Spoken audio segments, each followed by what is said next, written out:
Gauranga bolite habe pulaka sharira.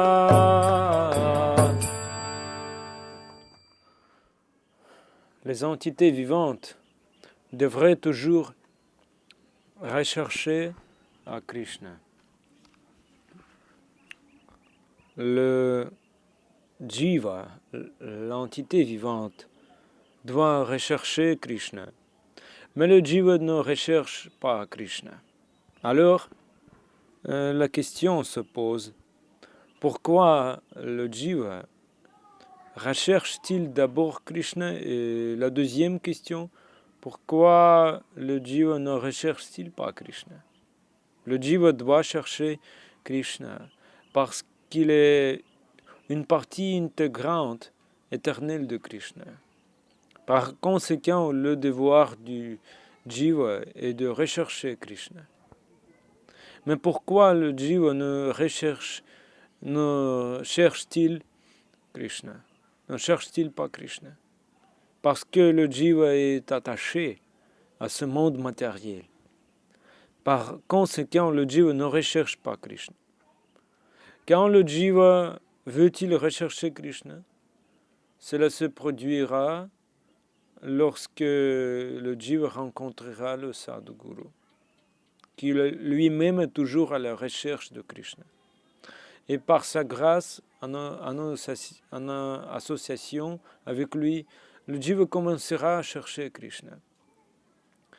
Pas seulement un sadhu, un saint homme est nécessaire, pas seulement un saint homme, jusqu'à ce qu'une personne commence à s'associer à un virahi sadhu, une personne sainte qui se sent profondément séparée de Krishna.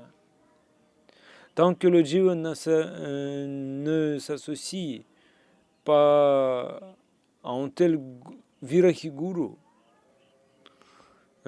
qui se sent profondément séparé de Krishna, il ne cherchera jamais Krishna. Il s'intéressa aux choses extérieures, relations familiales, position dans la société, richesse matérielle, quantité de connaissances, statut personnel. Cette conscience de Krishna, comme Srila Prabhupada a appelé notre mouvement, cette Krishna Bhakti, la dévotion de Krishna, est entièrement basée sur viraha, le sentiment de séparation d'avec Krishna. Même le Seigneur Chaitanya Mahaprabhu et Krishna lui-même, mais il est venu ici et a toujours pleuré pour Krishna. Et il y a une belle chanson, Gauranga bolite habe pulaka sharira hari hari bolite nayane babenira. Et le Seigneur Hari lui-même, mais il a toujours pleuré en chantant le nom du Seigneur Hari.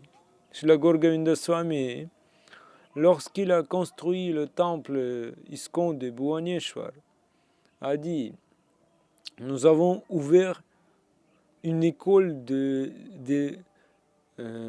pleurer, et vous devriez vous y joindre. Pleurer pour Krishna est la chose la plus importante de notre vie. Nous sommes tous humains, mais nous pleurons pour des choses superflues, quand nous perdons quelque chose. Combien on pleure pour Krishna? Alors, Krishna lui-même vient ici et pleure et nous enseigne comment pleurer pour lui.